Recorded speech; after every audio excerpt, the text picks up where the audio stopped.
Bueno, jóvenes, vamos a continuar con la parte del teólogo y lo que es el teólogo. Esta parte, digamos, curiosamente es importante, pero en los manuales de teología o de introducción a la teología casi no se menciona. O sea, la persona del teólogo. ¿Esto por qué es importante? Porque diferente a otras profesiones, digamos que un médico puede llegar a ser médico independientemente de su condición moral, porque lo que él necesita es simplemente una preparación científica y específica. Después de que tenga las competencias científicas, digamos que su vida moral no va a tener una mayor relevancia en las conclusiones. Pero de acuerdo a lo que vimos, la primera característica de un teólogo para que se considere un sano ejercicio de la teología es que sea creyente, debe tener la fe de Dios. Entonces, digamos que eso es una distinción que caracteriza la teología específicamente cristiana, y eso es importante porque lo que decíamos en la introducción de la obra de Dostoyevsky, ¿no? El secreto es que el gran inquisidor ni siquiera es creyente. O sea, se supone que es un gran clérigo, pero ni siquiera tiene la mínima fe en la verdad de la palabra como para actuar y la búsqueda de la verdad.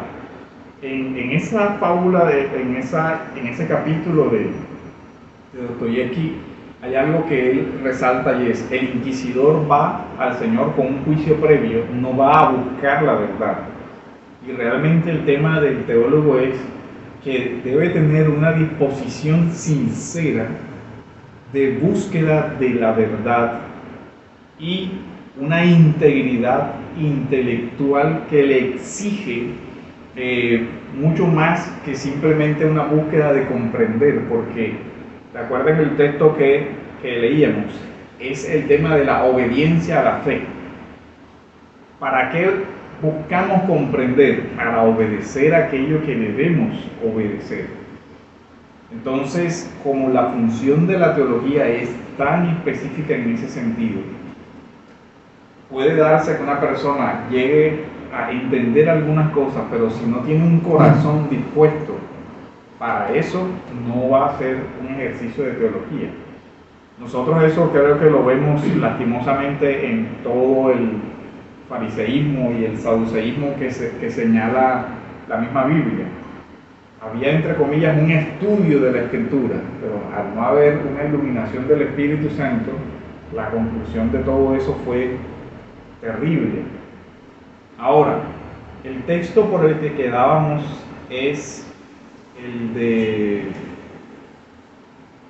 Timoteo, y vamos a hacer algunas anotaciones sobre eso. Entre tanto que llego, ocúpate de la lectura, la exhortación y la enseñanza. No descuides el don espiritual que está en ti, que te fue conferido por medio de la profecía con la imposición de manos del presbiterio. Reflexiona sobre estas cosas, dedícate a ellas para que tu aprovechamiento sea evidente a todos. Ten cuidado de ti mismo y de la enseñanza.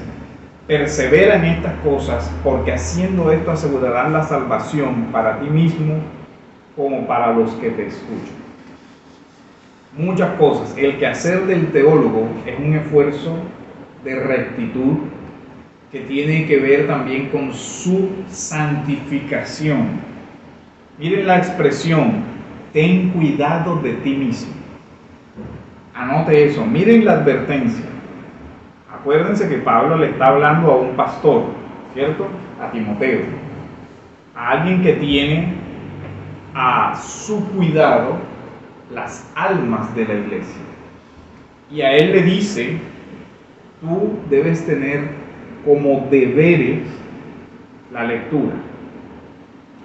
De esa lectura saldrá el fundamento de tu exhortación y el fundamento de tu enseñanza. pero hay una advertencia que normalmente se pasa por alto, y por eso es importante hablar del teólogo como persona, porque Pablo le da las instrucciones en doble naturaleza, en su dimensión personal y en su dimensión eclesial. Cuídate de ti y cuídate de lo que enseñas. Miren que hay dos cosas diferentes, pero no están separadas. ¿Por qué? Porque el cuidado que él tenga de sí mismo se va a ver reflejado en ¿qué? En lo que enseña. Porque aquí se da la particularidad de que no se puede dividir. Dice, si tu mente está oscurecida por el pecado, la acción del Espíritu Santo no te va a iluminar de la manera que debería hacerlo el texto sagrado. ¿Por qué? Porque tienes el entendimiento entenebrecido. Y se requiere una condición espiritual para tratar esas cosas espirituales. Aquí entramos también al tema, hoy vamos a desarrollar algo de las particulares tentaciones del teólogo. Una de ellas es caer en incredulidad. Ahora, no hablamos de que caiga, digamos, de la gracia y todo eso, pero sí, el pastor John Piper dice, nuestro corazón, aún de regenerado, tiene visos de incredulidad. Y eso es muy delicado. O sea, lo primero que nosotros tenemos que hacer es un cuidadoso examen de nuestra propia vida a nivel espiritual. Porque digamos que normalmente las ciencias tienen instrumentos para su desarrollo, ¿cierto? Digamos que un científico por lo general usa como cierto instrumento algún conocimiento específico o algún elemento para medir la matemática y todo lo otro. ¿Cuál es el instrumento del teólogo? Es su propio ser, porque es su propia mente, es él. El instrumento somos nosotros mismos. Y por eso Pablo dice, tienes que tener cuidado de ti mismo, Timoteo. ¿Por qué? Porque el gran peligro de la teología es nuestro propio corazón. Él lo dice en otro, aparte dice, examinaos a vosotros mismos si estáis en la fe. Y aquí no puede uno hablar del ejercicio de la teología si no habla de la persona del teólogo. ¿Quién eres tú delante de Dios? ¿Cómo está tu corazón delante de Dios? Y hay definitivamente antecedentes en la historia donde una mala condición del instrumento que es el ser humano para ejercer la teología tienen fines desastrosos. ¿Por qué? Porque otra de las tentaciones es buscar ajustar lo que la Biblia enseña a nuestras particularidades, tentaciones y todo eso. Y ya no nos es extraño ver, y en nuestra propia ciudad lo hemos visto, cómo personas salen con enseñanzas como la poligamia y después simplemente en un intento de justificar que su desorden sexual anterior, y entonces me voy a justificar con una muy mala exégesis del texto para crear todo un sistema de enseñanza que en últimas lo que tiene detrás es la lujuria de su propio corazón y nada más. Que de ahí que el examen debe ser muy serio, ¿no? Yo no puedo usar la escritura para justificarme. Al contrario, la escritura es precisamente una regla para santificarme a mí. Entonces, ahora, el primer paso que da, o la primera recomendación que le da Pablo, es la ocupación del teólogo. Y acuérdense que no estamos hablando del teólogo solamente en su dimensión académica, sino de un teólogo, de un pastor que ejerce su rol de teólogo también en el sentido de enseñanza. Digamos que la particularidad del enfoque evangélico es que nosotros no dividimos, porque algunas personas ven la teología simplemente como una carrera académica, y eso no quiere decir que no tenga un contenido académico, sino que nosotros tenemos una visión diferente, y es ¿cuál es el objetivo del estudio de la escritura o del estudio de la teología? Depende del enfoque con el que uno vaya, serán también los resultados a los que se llegue. Si el enfoque es simplemente la erudición, porque yo quiero ser un erudito y quiero tener un conocimiento vasto y a mí me gusta la historia y la filosofía y me gusta el debate y me gusta todo eso y me parece que la teología es chévere para lograr esa parte, ok. Si la motivación es simplemente una erudición por la erudición en sí misma, ya ese teólogo está condenado, porque él no entiende que la vocación, que la teología en realidad es una vocación, un don espiritual. No descuides el don espiritual que está en ti. Por eso cuando hablamos de la vocación del teólogo, recordemos toda la enseñanza de la Reforma sobre las vocaciones. ¿Cuál es la distinción? Que una vocación es un llamado que Dios hace a la persona, un llamado particular que Dios hace a la persona, para lo cual le ha capacitado con ciertos talentos, dones, capacidades. Entonces, de ahí que Lutero habla de la vocación y de las vocaciones incluso desde las más sencillas. Un zapatero responde a una vocación que Dios le ha dado de artesanía, de capacidad de desarrollo con las manos y en fin, todo eso corresponde a una vocación. Y esa persona, si bien es cierto, esa vocación es un medio para vivir, proveerse de lo necesario, no puede la persona simplemente pensar que eso está desligado de su vida espiritual y desligado de su responsabilidad con el prójimo y sobre todo desligado de la responsabilidad con Dios.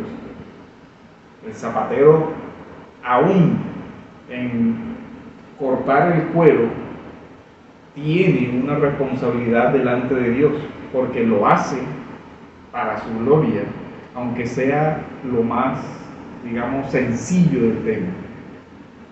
Y es igual para todas las profesiones. Ninguna vocación está centrada en sí mismo, aunque evidentemente por medio de ellas obtenemos ciertos beneficios. El médico debería ejercer la medicina como su vocación.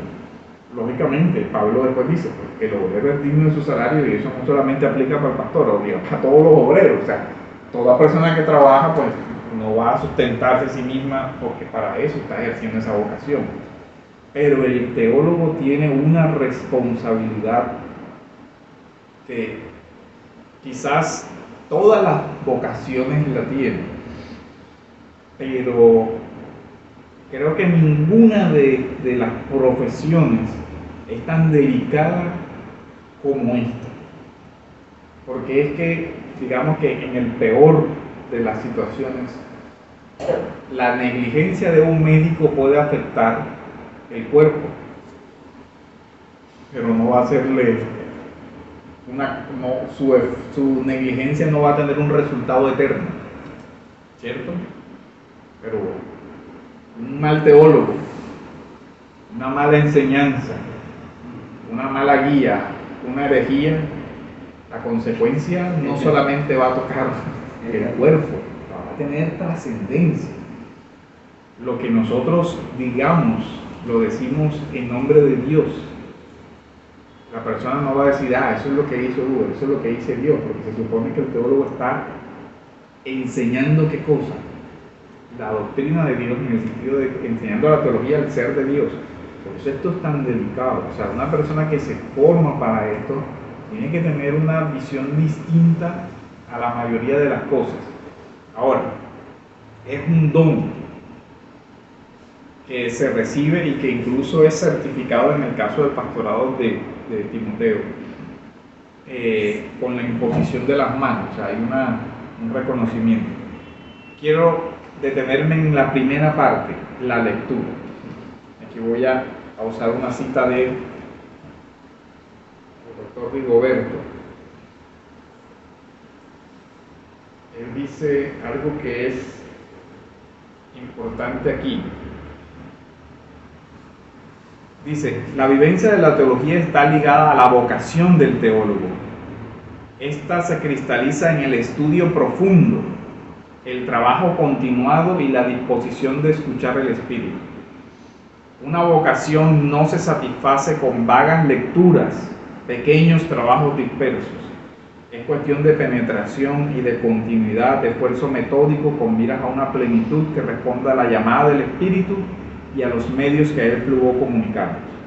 Ahora, la lectura. ¿Cuáles son las características de la lectura del teólogo? Primero, no son vagas lecturas. Es decir, no es que lea un pedacito aquí, otro pedacito acá. El post que hicieron en el Facebook, el meme, y con el meme voy a hacer teología. O sea, no. El estudio del teólogo es un estudio a profundidad. No es tener ideas de algo de una forma, no, es que yo tengo idea porque leí todo este tema. ¿Qué preocupa en la actual generación? Lectura dispersa. No, yo sé de todo un poquito. Yo recuerdo de una profesora de mi primaria que decía, tienen un mundo de conocimiento con 1 centímetro de profundidad. Y quizá eso marca creo que la generación actual. Tienen acceso a un mundo de conocimiento, pero a la hora de definir un conocimiento no saben más allá de lo que oyen por ahí. Más que conocimiento es información, porque el conocimiento tiene significaciones mucho más Sí, simplemente ideas, o sea, tienen ideas sueltas de algo, y desde esas ideas sueltas de algo, de una forma quizás también bien irresponsable, comienzan a soltar ellos sus propias ideas, sin un estudio serio, como lo exige, digamos, una vocación como esta. Lectura dispersa. Primero, bueno, incluso antes de la lectura dispersa está el problema de que muchos no leen. Hay que comenzar por ahí. La mayoría no leen. Y los que leen son desordenadísimos en la lectura. Un pedacito aquí, un pedacito acá, este, lo otro. Y yo sé de todo, pero no sé de nada al final. No, eso no sirve. Una lectura pasiva. Me refiero a leer y repetir. Teólogo no es haber leído y ser capaz de repetir. Teólogo es ser capaz de pensar, de analizar, de reflexionar, de evaluar. Lectura pasiva diferente a lectura crítica, es decir, lectura que examina, que identifica una tesis, que identifica unos argumentos de esa tesis, que identifica una conclusión. Esa lectura que exige reconstruir, cuando se lee un texto, reconstruirlo, es decir, bueno, esta persona sostiene esto y tiene argumentos que son explícitos. Para sostener esta tesis dice esto, esto y esto, pero también tiene muchas veces argumentos que son implícitos, porque él ya supone esto, esto y esto. Entonces, para yo poder analizar lo que él dice, yo debo identificar los supuestos con los que ya él trabaja y decir, bueno, su supuesto es este, su supuesto es este, su afirmación es esta, su afirmación es esta. Bueno, ahora sí, identificado esto, yo voy a examinar el primer argumento de acuerdo a la escritura y voy a concluir si el argumento es válido o inválido. Ahora, puede llegar que el argumento sea inválido, pero la conclusión sea cierta, y el teólogo puede decir, bueno, mira, él dice esto es cierto no por lo que dice aquí, sino porque dice, por lo que la Biblia dice acá. Y muchas veces uno incluso se da cuenta en los textos de teología, dice, bueno, esta cita no sirve para sostener lo que él está diciendo, porque la cita está fuera de contexto. Sin embargo, lo que dice es verdad. El problema es que no lo dice. Esa verdad no se refiere de esa cita, se refiere de otra parte. Y esa lectura, ese ejercicio de lectura es el que se exige del teólogo. Entonces, hacer teología no es ser capaz de decir, que Calvino dijo, que Bercot dijo, que Calvino dijo, que Fulanito dijo. Es un buen loro, pero no un teólogo. es un buen repetidor, pero no es un teólogo, porque todavía no tiene la competencia para hacer una evaluación de lo que está leyendo. Lastimosamente, esa es la realidad que nosotros vemos hoy. Además de eso, nosotros tenemos un problema muy serio que tiene varios factores. Algunos factores son que nosotros aquí no tenemos las fuentes originales al alcance. Es decir, muchas veces nosotros no tenemos ciertos documentos para leerlos en su digamos, lo que salió del autor.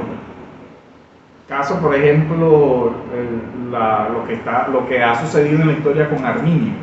Pocos de nosotros hemos leído las obras de Arminio porque ni siquiera hay traducciones al español. Y tenemos el obstáculo de pronto de que no leemos el idioma en el que originalmente fue escrito, y porque algunos de esos materiales son de un acceso muy difícil o muy costoso. Y bueno, ok, hay ciertos factores externos que podrían llegar a justificar cierto nivel de desconocimiento de la fuente primaria. Ok, pongámosle que algo de justificación hay, ¿cierto? Pero esa justificación es realmente muy mínima, porque frente a esa justificación hay una gran irresponsabilidad de emitir juicios sin haber consultado y sin haber verificado y sin conocimiento real. Porque si no ha tenido acceso a la fuente, ¿cómo es que emite un juicio? Ahí está el problema. Entonces, eso hay que tenerlo muy presente. ¿Por qué? Porque el teólogo, como lo hemos venido diciendo, respeta un método. Y lo primero es, y es un principio de los proverbios, ¿cierto? Antes de juzgar, hay que escuchar. Y hay que darle a toda persona la presunción de una buena fe, y por lo tanto permitir que se defienda él mismo. De tal manera que si vamos a condenar algo, el mínimo de ética intelectual que se requiere es habernos cerciorado de eso. No es que fulanito dijo, que fulanito dijo, que fulanito dijo, porque estamos hablando de un juicio que debe tener un cierto fundamento. Incluso nuestros tribunales tienen muy poco en cuenta lo que se llaman los testigos de oídas. Y usted vio, no, mi vecina le contó otra vecina que la otra vecina, entonces ella me dijo a mí. Si en un tribunal donde se está decidiendo si alguien mató a alguien, usted escuchara ese testimonio, ¿le daría algún peso? Supóngase que usted fuera el juez y llega la persona y dice, él lo mató, sí, ¿y usted por qué conoce? Ah, no, señor juez, mire, eso es fácil, porque es que la vecina, ella se entera de todo, ella sabe todo lo que pasa en el barrio, y a esa vecina además le cuenta a otra vecina que esa sabe todo lo que pasa en la ciudad, y a ella le cuenta a otra vecina que esa señora está enterada de lo último, y ella sabe todo. ¿Condenaría con ese testimonio? Pero hay muchos teólogos que sí lo hacen. Es que el uno dijo, que el otro dijo, que el otro dijo, que el otro dijo, que el otro dijo, y usted nunca leyó lo que de verdad el primero dijo, sino que X dijo que el otro X es un hereje, y como X es confiable, punto, se acabó la discusión. Y ya. Pero el ejercicio de la teología requiere esa verificación de fuentes.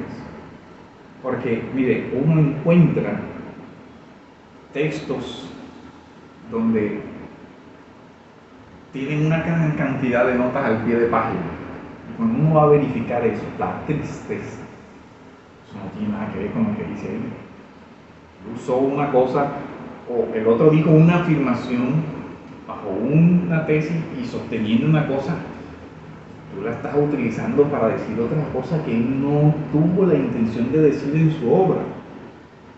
Y eso no puede ser algo ético, porque eso es un falso testimonio. Yo estoy diciendo que una persona dijo algo que él nunca dijo, que no fue su intención decir, pero yo le estoy tratando de dar autoridad a lo que yo estoy diciendo, fundamentado en una mala cita o en una afirmación errónea. Eso es delicado. Por eso, cuando veamos el tema de ustedes van a ver también metodología de la investigación. Una mala palabra, sí. Claro, en eso van a ver la clasificación de fuentes primarias, fuentes secundarias. El trabajo de la teología exige sobre todo el manejo de la fuente primaria. Fuentes secundarias son precisamente explicaciones, comentarios sobre todo eso, pero uno nunca debería emitir un juicio solo con la fuente secundaria, debería buscarse la fuente primaria, a menos de que por alguna razón pues no se pueda llegar, pero la fuente que tengamos, la fuente secundaria sea en extremo confiable, y siempre, aún así, debe darse un resquicio de hasta ahora esta es la conclusión, sujeta a la verificación de la fuente primaria. Porque a veces, esa es otra cosa, nuestra sociedad y nuestro mundo en general ha perdido el valor de las palabras y ha perdido la prudencia en el hablar. Nosotros somos muy ligeros en emitir juicios. Miren, uno encuentra personas que cierran debates de la iglesia de siglos en 5 minutos. Oye, la iglesia lleva 1000 años debatiendo esto, y en 5 minutos, ¡pah!, zanjaste la discusión ya. O sea, oye, tómate el tiempo de examinar lo que se ha dicho, por qué se ha dicho, todo eso. Pero nosotros somos ligeros en emitir juicios.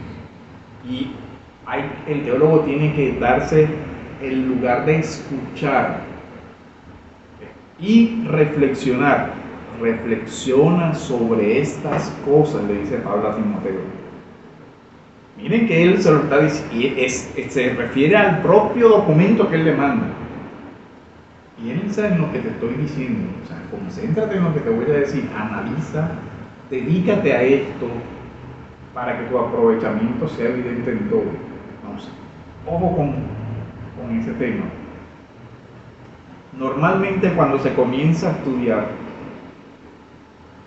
y uno ha leído algo, ya se cree como el muchacho que está ingresando a estudiar medicina, ¿cierto? Ya todo el mundo en el barrio y todo le pregunta, ¿y qué tomo para esta cosa? Y él sabe, eso tienes que tener tal cosa, diagnostica, medica, y ya listo, es el médico.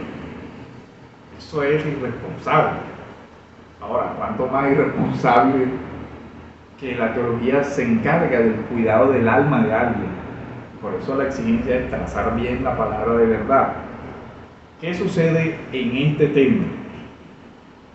La exigencia de pensar, analizar, reflexionar, nos debe llevar a ser prudentes en las conclusiones que saquemos. Es más sabio decir no sé que decir una barbaridad. Es más sabio decir mi conclusión a este momento es esta, pero todavía no tengo los criterios suficientes para esto. O simplemente decir, lo que sé hasta aquí es esto, sin embargo tendría que investigar más. Porque hay otra cosa que es como un complejo del pastor, que cree que tiene que responder a todo. Y el teólogo como que también tiende a ese complejo, ¿no? Tengo que responderle a todo lo que me pregunten. No, simplemente decir, no sé. Porque hasta ahora no he llegado a esa área con la profundidad de lo que se requiere, porque es que el estudio de la teología es un tema amplio. Entonces hay que tener cuidado, escuchar, reflexionar para después sí hablar. Miren que el otro texto que hablábamos era 2 Timoteo 2 del 1 al 3. Tú pues, hijo mío, fortalécete en la gracia que hay en Cristo Jesús. Lo que has oído de mí en presencia de muchos testigos, eso encarga a hombres fieles que sean capaces de enseñar también a otros. El ejercicio de la teología no se recomienda que se dé en un aislacionismo, ni aislacionismo, digamos, presente, ni aislacionismo del pasado. ¿Qué sucede con la labor del teólogo hoy? Y sobre todo a mí me preocupa mucho todos esos muchachos del Facebook, yo les digo, los teólogos del Facebook, que se encierran ellos solo a leer sin ninguna guía, sin ninguna instrucción, sin nadie que haya ejercido la labor de teología, y a veces incluso sin estar al cuidado de una iglesia local. Por eso recuerden cuando la clase anterior decíamos, el ejercicio de la teología no se hace al margen de la iglesia. No es posible un sano ejercicio de la teología al margen de la iglesia. El teólogo como tal debe estar en una iglesia, independientemente de que su rol lo ejerza preponderantemente en la iglesia. Porque puede darse, por ejemplo, el rol de un teólogo que se desempeñe en una universidad o que haga investigaciones en otros campos, que lo contraten iglesias o algo para hacer investigaciones académicas y producir. Eso pasa en el mundo de la teología. Y de hecho la competencia de un teólogo puede ser la de investigar, porque eso sucede. Mire, tenemos un problema. Ahora mismo la iglesia está enfrentando el reto de tal cosa. Necesitamos que usted investigue esto y nos dé una orientación sobre qué dice la Biblia sobre esto y qué podemos hacer frente a esta realidad. Para poner un caso, bueno, mire, a la iglesia está llegando una gran cantidad de mujeres solteras con hijos. ¿Qué hacemos con esas personas? ¿Cómo podemos ayudarlas? ¿Qué puede hacer la iglesia para ayudar a la educación de esos niños que no tienen padres? ¿Cuáles son los principios bíblicos aplicables a esa situación particular? Porque además de eso, tengan en cuenta que resulta que esas mujeres se quedaron viudas por la particularidad de un conflicto armado que se dio en esta etapa de la vida del país. ¿Qué hacemos? Es posible que la iglesia requiera la asistencia. ¿Por qué? Porque es que un pastor no tiene el tiempo para investigar una gran cantidad de cosas. Por ejemplo, lo que está sucediendo ahora con la nueva perspectiva paulina, que son tesis que tienen un arraigo en posturas que se están formulando desde el descubrimiento de los rollos del Mar Muerto, y una tesis de que supuestamente la justificación tenía una connotación diferente a la que la Reforma dio, porque es que los rollos del Mar Muerto y los documentos alrededor de la Biblia dicen tal cosa. Eso requiere, por ejemplo, ciertos conocimientos muy especializados. Que una persona conozca, por ejemplo, todo el tema de la comunidad de Qumran, lo que está alrededor, qué fue lo que pasó, esos documentos, que entienda el judaísmo primitivo del primer siglo, y esas son especialidades técnicas que requieren, por ejemplo, que alguien conozca la exégesis rabínica del primer siglo, las tesis de la tradición oral, toda una gran cosa que requiere una complejidad. Es muy difícil que un pastor dedicado a cuidar del rebaño tenga el tiempo para hacer una investigación de esa naturaleza y después decirle a su iglesia, miren, esto está mal porque ya investigué tal cosa. Normalmente eso no sucede, porque incluso una investigación en teología de esa naturaleza, lo primero que requiere es las fuentes originales. Ahora, ¿dónde están esas fuentes originales? Tiene que pedir acceso, por ejemplo, a los manuscritos de los rollos. ¿Qué implica eso? Tiene que pedir licencias a universidades que tienen la custodia, a los curadores de los manuscritos, verificar por lo menos que le den acceso a los registros fílmicos de no sé qué, dinero para transporte, viáticos.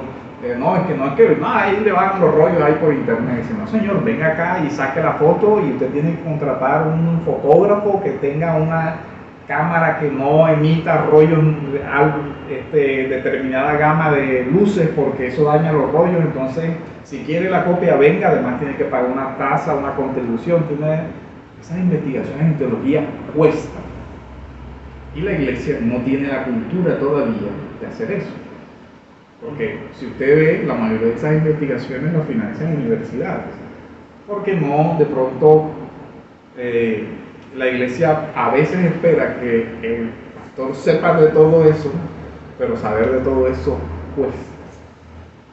Creo que ustedes se han dado cuenta que un solo texto, que ni siquiera son textos especializados, vaya y compre siquiera piense en cualquier teología sistemática moderna. Actualmente, ¿en qué precio oscila? Menos de 100,000 pesos no son. Y es un tomo. Un tomo de varios. Ajá, menos de 100,000 pesos no son. La actual teología de Joel Beeke, el promedio de los tomos está entre 120 y 160,000 pesos. Entonces, haga la cuenta. ¿Cuánto cuesta la colección? ¿Cuánto le cuesta? Como 600. Casi 600,000 pesos. Hasta el momento van 4 y faltan más. Entonces, hágase una sola herramienta de estudio.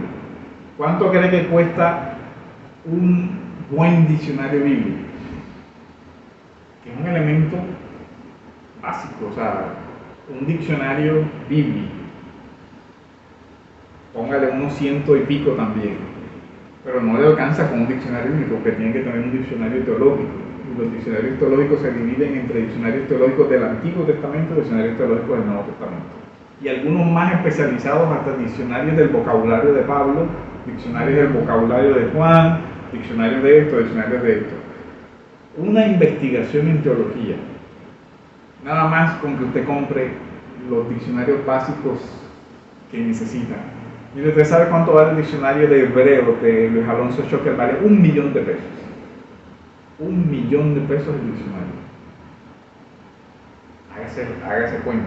Nada más de hebreo, ahora compra el de griego. vaya. Entonces, ahora, esa es la verdadera labor del teólogo, una investigación seria. Eso tiene una exigencia. Ahora, esa investigación seria tiene una exigencia metodológica.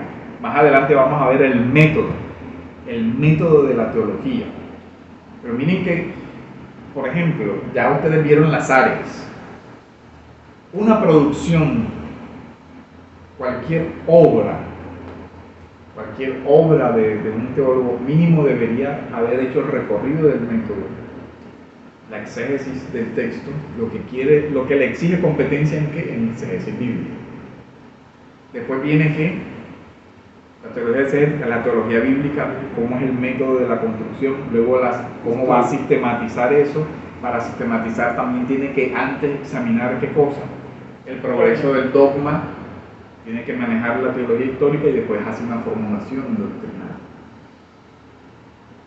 Saque la cuenta de cuánto le cuesta simplemente mantenerse al día con cada una de las áreas. Entonces, son investigaciones y todavía, por lo menos en el contexto nuestro, en el contexto de Latinoamérica, todavía nuestros seminarios están en una etapa muy básica, que es la de suplir la necesidad de iglesias que no tienen personas con una formación teológica para enseñarles en la iglesia. En Latinoamérica estamos en eso, porque eso es lo que hoy necesitamos realmente. Por la gracia de Dios, las iglesias están creciendo y no hay quien enseñe. De hecho, nosotros lo hemos visto en la iglesia, que en Cartagena, que en Santa Marta, que aquí, que allá. Mire, aquí hay un grupo pero no tenemos a nadie que nos enseñe. Se están importando gringos, teólogos gringos. Exacto, entonces necesitamos a alguien que venga y nos enseñe. esa es una de las necesidades urgentes. Ahora, ¿cuál es el problema aquí? Que hay que pensar también en el futuro, que hay particularidades de la realidad de Colombia, de la realidad de Latinoamérica, que van a necesitar personas que investiguen y produzcan para ayudar a la iglesia a enfrentar esas particularidades, ¿cierto? Y sí, hay que leer, digamos, pues ese teólogo leerá, porque eso hace parte de la metodología de investigar. Lo primero que se hace en una investigación seria es un estado del arte, que creo que todos conocemos el término, que se ha dicho antes de lo que yo voy a decir, porque de pronto lo que voy a decir ya lo ha dicho tanta gente que valor tiene que yo lo repita. Yo debo plantear algo realmente que aporte a la situación del estado del arte. Y a veces uno, haciendo la investigación del estado del arte, dice, no, pero realmente, ¿yo para qué voy a seguir investigando? Entonces ya lo que yo quería decir ya está dicho aquí, y mejor, investiguemos otra cosa. O bueno, yo voy a plantear una alternativa a lo que ya se dijo aquí. Bueno, ok, ¿cuál es la relevancia de lo que yo voy a aportar? Pero la mayoría de las personas creen que hacer teología es leerme el manual de teología y repetir el manual de teología. Esa es apenas la primera parte. Has tenido que conocer la historia del arte. Ya tienes que saber qué han dicho los manuales de teología. Pero tienes que enseñar teología, no es lo mismo. Entonces, ojo con eso. Habíamos adelantado algo, por ejemplo, de las tentaciones del teólogo.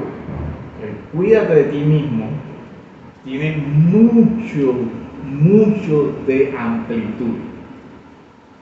Quizás del teólogo, del pastor, una de las tentaciones a las que debe saber enfrentarse es la de la adulación. Ese hermano sí sabe, usted es un maestro, usted es una lumbrera, usted es lo maravilloso, mejor dicho, no hay nadie como usted en esta vida. Y como usted se lo crea, camino al desastre. Desastre seguro. Antes, ¿cómo es que dice el proverbio? Antes de la caída es la altivez. Sube como espuma y baja como espuma también. Y baja peor de lo que antes estaba. Con eso hay que tener cuidado. ¿Por qué? Porque también tenemos la tentación del intelectualismo, del racionalismo, de ubicarnos y de la fama. Ya me están comenzando a conocer gente y saludo, y ya la gente me ve, ya la gente me oye, ya me referencian, ya me citan, ya todo esto. Yo soy el non plus ultra de aquí. Esa es una particular tentación del ejercicio de la teología. Cuando llega uno a alguna parte y todo el mundo lo saluda a uno con una deferencia, tanto tiempo que yo quería conocerlo, si usted no está ubicado en cuál es su misión como teólogo y cuál es su enfoque de servir a Cristo y que es la gloria de Él y no la de usted, agárrese. Porque lo terrible de esto es lo que dice el texto de Timoteo, dice, si tú no te cuidas a ti mismo, los efectos devastadores van a ser sobre tu propia vida. Pero lo peor de eso es que te llevas a la gente por delante. Eso también es lo delicado de este tema, porque se atrofia uno la vida y se lleva la vida de personas por delante. Vidas, empezando porque Dios nos va a pedir cuenta de nuestra propia vida y cuánto más de la vida de aquellas personas que por la providencia de Dios, Dios ha puesto en nuestras manos para que nosotros ejerzamos un rol docente. Una de las cosas que a mí en lo particular me da terror es cuando alguien me dice, es que usted dijo, pues, ay Dios mío, ¿qué habré dicho? Cuando alguien dice, pastor, lo que pasa es que mire, como usted dijo tal cosa, yo hice tal cosa, y dice, uy Dios mío, tal que yo haya dicho una barbaridad y le dañe la vida a otra persona. Porque las personas van a decidir, van a hacer cosas trascendentales. La educación de un hijo, la escogencia de una esposa, o la decisión de separarse, o la de decisiones de trascendencia para la vida de una persona. Por eso es que uno no puede hablar con ligereza, porque hay alguien que te está escuchando que de pronto no tiene la capacidad de analizar lo que en un momento uno simplemente dijo de ligereza y afecta la vida de esa persona. O sea, el rol de la teología por eso es tan delicado. Creo que era John Stott que decía, el lugar más peligroso de la tierra es un púlpito. Y es así, peligroso para usted y peligroso para el que lo oye. Porque la Escritura lo dice. O sea, uno tiene que tener cuidado. Porque Judas, ¿se acuerdan que dice, no os hagáis maestros muchos de vosotros? Que acarreáis una mayor condenación. O sea, el ejercicio del pastorado, el ejercicio de la teología, una responsabilidad que hay que ejercer con temor y temblor. Como dice tú, delante de Dios y de parte de Dios nosotros hablamos. Y así lo va a entender la gente. La gente va a actuar, va a decidir sobre su vida, sus finanzas, todo de acuerdo a la instrucción que nosotros le damos. Por eso no puede tomar las cosas. No arruinada porque enseñaron que Cristo venía. Bien, o sea, Se quedó arruinada. lastimosamente nosotros, eso, o sea, Y una cosa, y hoy ya está en la gran tribulación. y miren algo, personas, pero no pensemos solamente en digamos, a alguien lo engañaron, ¿ok? Esa persona vendió todas sus posesiones, pero detrás de esa persona, ¿quién está? El hijo, la esposa, el papá, a quienes dejó, al hijo que dejó sin casa, al hijo que dejó a mendigar, a que vaya a exponer su vida, la integridad, porque ahora le toca vivir en la casa del vecino, y en la casa del vecino abusan del niño, a la esposa que le toca salir ahora a dejar a su hijo en cualquier parte para medio alimentarlo. O sea, eso es un drama que se extiende de una manera que uno no alcanza a pensar. Debería tener cárcel. Todo lo que, el daño que eso hace. O sea, es la ruina financiera, sí, pero la ruina del alma de esas personas también. Porque usted, cuando crezca ese niño y alguien le diga, no, es que Cristo viene, sí, el mismo Cristo que me arruinó la vida y me dejó mendigando por ahí y que me tocó vivir abajo de un puente porque, o sea, es un daño al nombre del Evangelio, o sea, y a la vida de la persona, donde esa persona debe tener cuidado. Entonces, por eso el teólogo no puede hablar con ligereza. No son nuestras impresiones personales ni nuestras ideas personales, de eso hay que tener mucho cuidado. Esto es lo que yo pienso, esto es lo que yo creo, pero mejor no ni lo digo. Hay una tentación todavía peor que las dos que te acaba de decir aparte. Y la tentación del teólogo son las 3 F. Él mencionó la fama, incluso viene la fortuna, pero la otra es la falta. Esa es una de las peores tentaciones que un teólogo puede tener. Mire, eso es tan delicado que uno, o sea, en la vida del creyente uno aprende que no todo el que está en la iglesia tiene un corazón regenerado. Y uno tiene que tener extremo cuidado con las personas que dejan acercar. O sea, con sus amistades, porque eso va a influir. ¿Quién es el que te está aconsejando? Por eso decía, la teología no se ejerce solo. Yo solo allá en mi cuarto con los libros y todo eso, pero eso no se ejerce así. Eso no se aprende así. Lo que uno más necesita es un principio de realidad de un buen maestro o un buen compañero de milicia que le diga, ojo, hey, ten cuidado, mira esto. Alguien que de afuera mire y que alguien pueda tener tanto la autoridad como el amor y la confianza de decirle, ten cuidado con esa amistad que tienes, o con esa muchacha, mira lo que estás haciendo, Porque le decía, con esto es el ejercicio de la medicina, del conocimiento científico. Dice, ah, no, es que tiene una cosa aquí y tiene la otra por ahí, no, listo. Y sigue siendo buen médico. Porque su conocimiento científico, digamos, sí tiene relación con su moral, porque todo tiene relación con la moral, pero digamos que conocer este medicamento sirve para X. No lo descalifica. Exacto, no. Él sabe que ese medicamento sirve para eso y yo lo que necesito que sepa es eso. Ya, si me va a dar un consejo sobre mi vida personal, oiga, médico, yo vine aquí fue porque usted me recetara, pero ya el resto de eso, tranquilo, yo no vine aquí a que usted me hablara de mi familia ni de relaciones maritales, nada de ese tema. Pero con relación al teólogo, ¿a quién escuchamos? Miren que en esta carta, cuando uno ve las recomendaciones, cuídate de las amistades, cuídate de esto, cuídate a las instrucciones. Ten cuidado cómo le hablas a las personas mayores. Y dice, man, ¿eso qué tiene que ver con la teología? Si tiene que ver, ¿no? Trata a los mayores que tú como si fuera tu papá. Trata a la hermana mayor que tú como si fuera tu madre. Todo eso. Otra tentación, caer en el misticismo. Ahora yo sé de Dios y la experiencia y el halo, y se presentan así, como bueno, ya nosotros conocemos todo el tema del ungido misterioso que recibe el conocimiento, quién sabe de dónde, y sale diciendo la barbaridad del siglo, la revelación muy íntima de todo eso.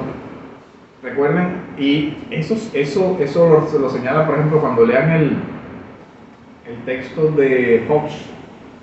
Uno de los métodos es el misticismo, el acercamiento místico a la verdad revelada y tal. Y ahora nosotros creemos que hay una iluminación del Espíritu Santo y que el Espíritu Santo efectivamente nos ayuda a entender la Biblia. Pero cuando esa comprensión se da, hay cómo verificarlo. Este texto dice algo, sí, bueno, explícame por qué. Ah, mira, el antecedente dice aquí, el contexto dice tal, esta palabra significa esto. Tú puedes mostrar el proceso de tu conclusión y otra persona puede decir, oye, espérate, que te volaste en una parte. No, señor, aquí no dice porque aquí mira tal cosa. Oye, sí, me equivoqué. Y eso es precisamente el consenso eclesial. Oye, mira, no, espérate, no tuviste en cuenta esto. Y por eso ustedes ven que las confesiones de fe no son documentos de una sola persona. Las declaraciones confesionales tanto las primitivas como las han sido de la multitud de la voz de Dios representado en personas estudiosas con debates de años, porque los debates llevaron siglos. Eso es importante. No fue simplemente, yo leí aquí 5 minutos. No, eso quiere decir tal cosa. Y dice, oye, no, él se equivocó porque es que aquí dice tal cosa. Oye, uno tiene que, hombre, yo respeto. Y miren, hay otra cosa que es el tema de la humildad. Uno tiene que saber, por ejemplo, cuando hay personas que hacen juicios ligeros. Yo recuerdo que una vez hablando con un muchacho estudiante de seminario también yo le decía, mijito, hay que tener respeto por los contextos en los que se hacen las cosas. Una cosa es la vela y otra cosa es el internet. ¿Cómo así? Sí mismo. La traducción que hizo Lutero la hizo con una vela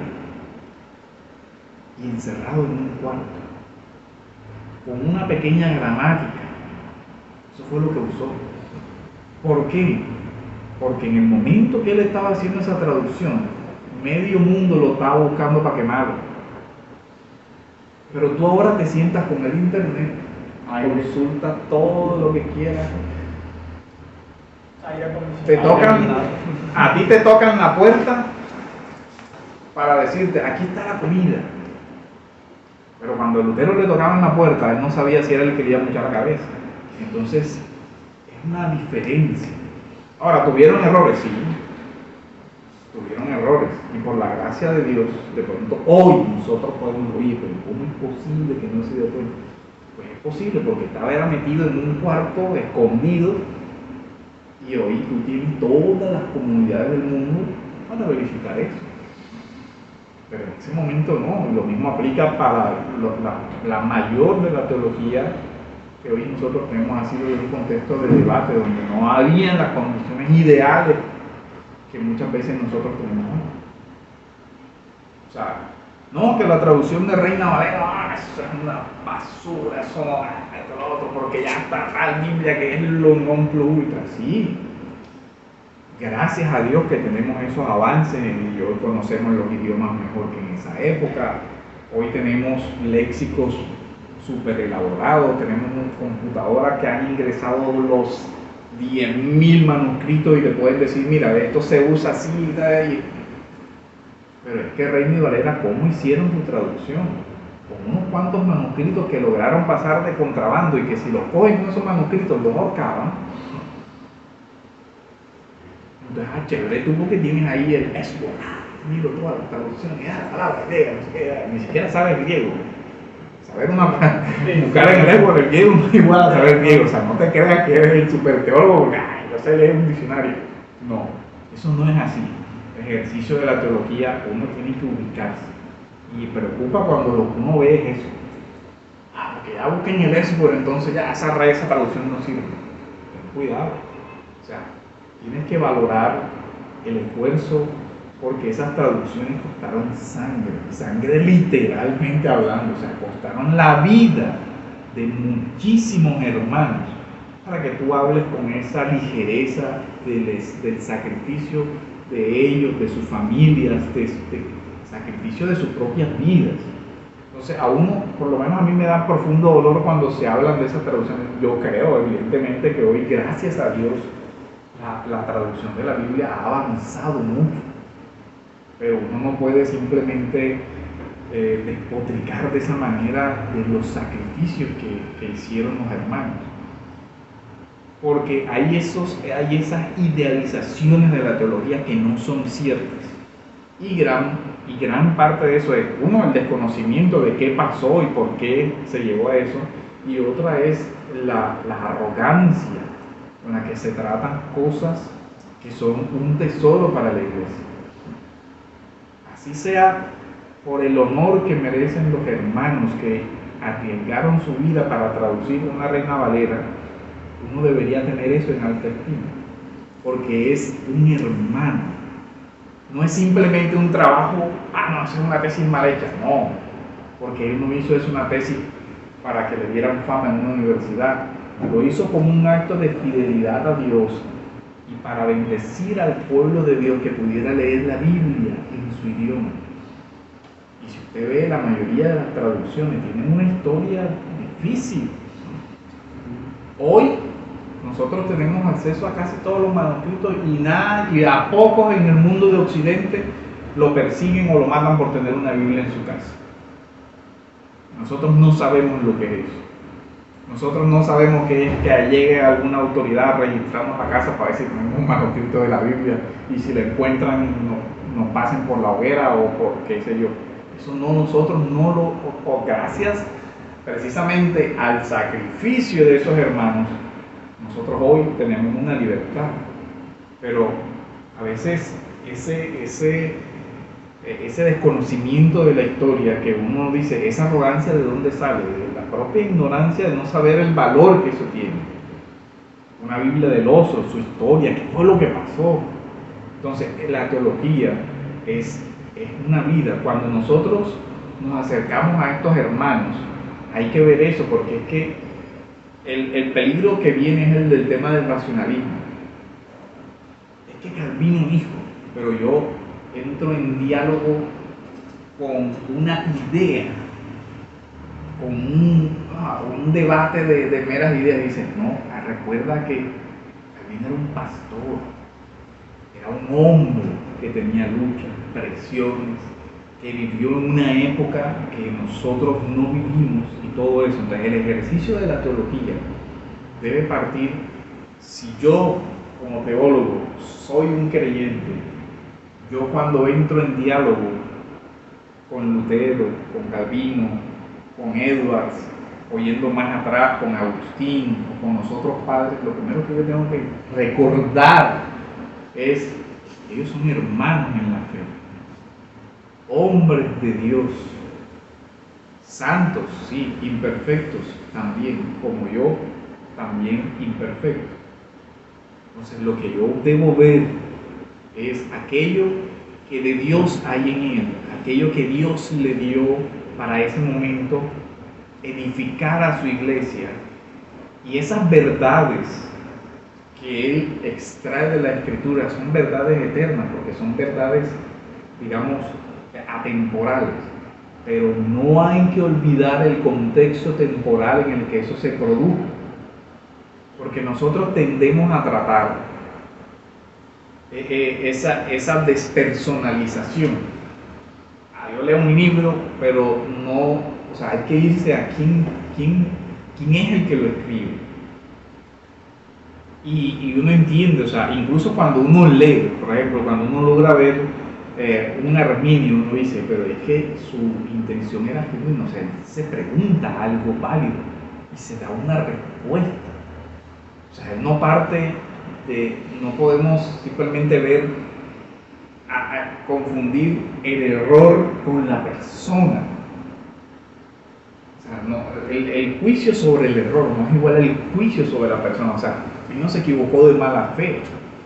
Si se equivocó, él trata de resolver una cuestión. Ahora, yo con el ejercicio de la teología igual, porque el teólogo que se pregunta, se hace un cuestionamiento, y desde todas las fuentes de la teología, que son la Biblia, lo que otros han dicho, la teología histórica, la exégesis y todo eso, se responde.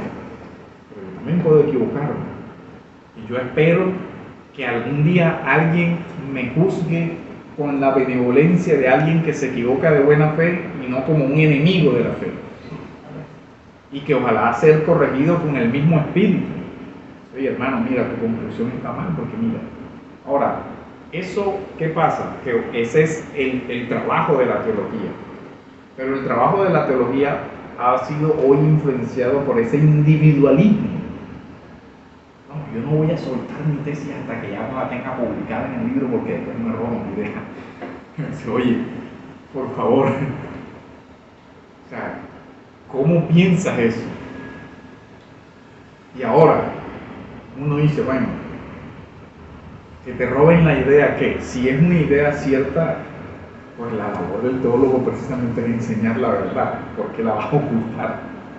¿Por qué no la vas a...? Y lo otro, el verdadero trabajo intelectual requiere el juicio de pares.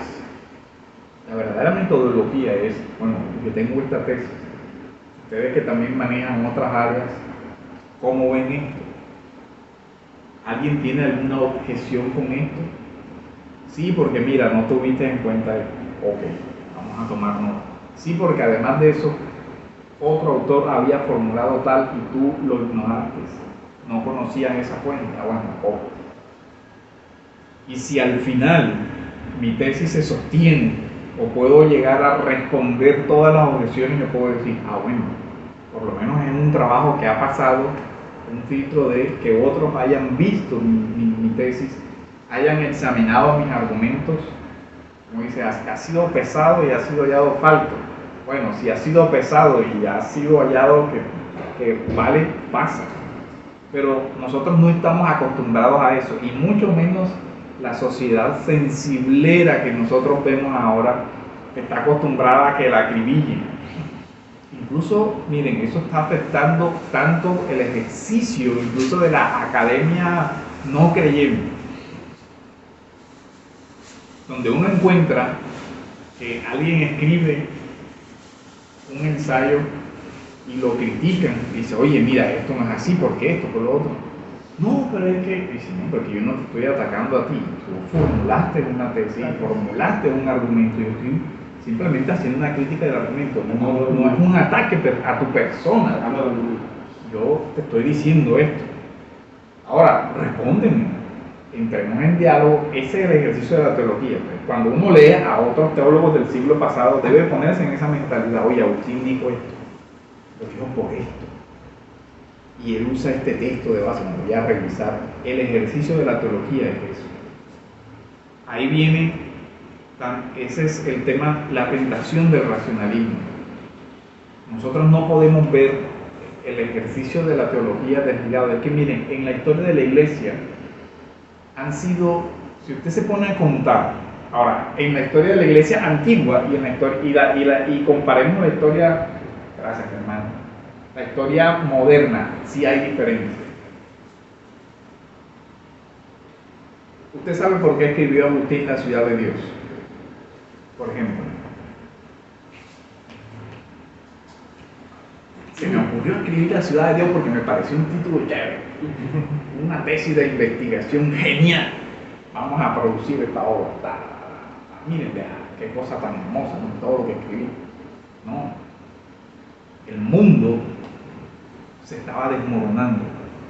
El imperio romano cae con todo el desorden que se pueden imaginar, donde más o menos el sistema jurídico que existía en ese momento, lo que era la cultura, estaba representada por el mundo romano, y el mundo romano cae en manos de los bárbaros, y la gente comienza a decir, eso es por culpa del cristianismo, porque la gente se apartó de los dioses de Roma, y eso ha originado todo lo que nosotros vemos ahora. De alguna manera, Roma cae por culpa del cristianismo. ¿Qué significaba eso para la iglesia en ese momento? Todo el mundo dice, oye, ¿qué pasa aquí? ¿Somos nosotros los culpables?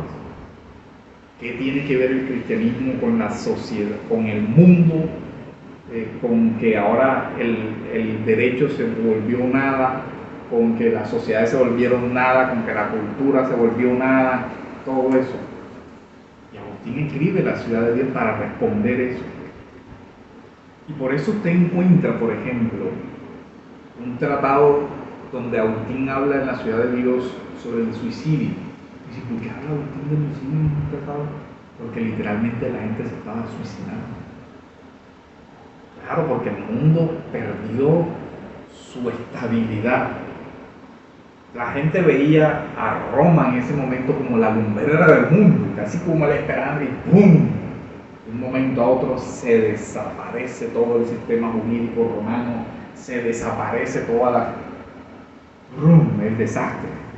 Y el mundo cae en manos de una civilización completamente diferente. Y ahí comienzan las preguntas.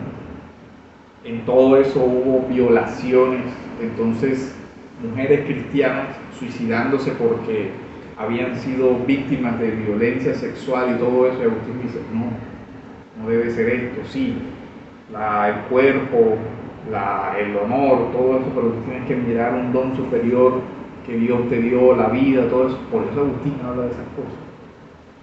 Pero el racionalismo omite todo eso. La ciudad de Dios no es un texto de teología porque sí, es un texto de teología que escribe un pastor. ¿Por qué? Porque está preocupado de la salud de su pueblo. Porque es un mensaje de teología de la historia. Agustín hace una teología de la historia en la ciudad de Dios, pero no lo hace por mera diversión académica. Voy a pensar en cómo Dios en su providencia gobierna el mundo. Dice, no, cuando él se pregunta eso en medio de una, quizás de la crisis de la sociedad occidental más fuerte. Cae el imperio romano en manos de los bárbaros. ¿Qué pasa con la historia? No era un imperio que se había vuelto al cristianismo. ¿Cómo así? Entonces, entonces si el Dios cristiano no pudo guardar el imperio, entonces es un juicio de los dioses paganos sobre el imperio. Esa era una pregunta, gran pregunta de teología. ¿Qué pasó aquí? La misma pregunta que se hace Israel, oye, pero si Dios está en el templo, ¿cómo es posible que los paganos destruyan el templo? ¿Acaso Dios ya no existe? ¿Dios nos ha abandonado? Todo eso. Agustín contesta. Entonces, pero sobre todo nosotros vemos que las grandes obras de teología obedecen en su mayoría a eso. Todas las obras de la patrística son obras teológicas, pero cuando uno ve por qué se escribieron, uno se da cuenta que eran respuestas de los pastores a situaciones de la iglesia en ese momento. De hecho, si uno ve las cartas de Pablo es lo mismo. A Pablo se graba, voy a escribir Colosenses porque voy a hablar sobre el conocimiento. No, el problema es el gnosticismo, y Pablo estaba preocupado por el conocimiento, el gnosticismo. Escribió. Todo es, esa es la realidad del ejercicio de la teología. La teología responde a problemáticas. Por eso piensa la fe, pero piensa la fe ¿para qué? Para ayudar a los hermanos. Esa es la labor del teólogo. Entonces, cuando el teólogo se centra en sí mismo, es que yo voy a escribir una tesis genial porque que yo soy brillante. Sí, para ti mismo. Si tu don te fue dado para servir a la iglesia del Señor, para hacer defensa, no para ser el apologeta más admirado, sino para ayudar a la fe de los que están detrás de ti, de esas personas que de pronto les golpea la duda y no saben cómo responder. Hay alguien que Dios ha levantado para cuidar a su pueblo de esos ataques. Si ustedes ven los padres apologistas, ellos no se dedicaron a la apología porque no es un deporte chévere. No, había serios ataques contra la iglesia y ellos responden en público. Incluso cuando uno ve la mayoría de los tratados de los padres apostólicos, de los padres apologistas, se dirigen a los príncipes. ¿Por qué? Porque como las acusaciones iban hacia los príncipes, o sea, le estaban dando esa versión a los reyes, los padres apologistas se dieron cuenta, si la autoridad civil cree eso, es posible que se desaten persecuciones, es posible que la fe sea afectada. Entonces ellos van y responden: mira, príncipe, realmente pasa esto, esa acusación no es así, nosotros creemos esto, lo defendemos así y todo, y comienzan a explicar la fe para que aquellos de afuera entiendan lo que es el cristianismo. O sea, esa es la labor del teólogo.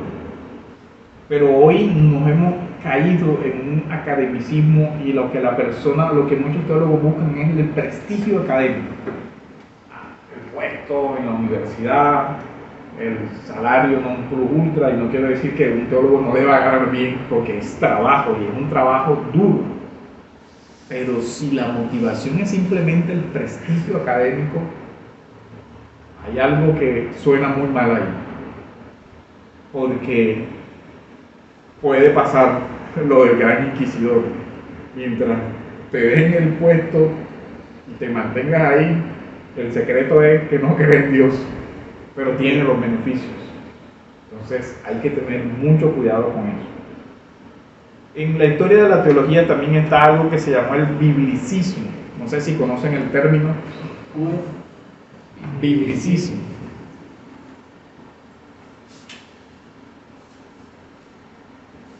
En los debates de los concilios, algunos dijeron: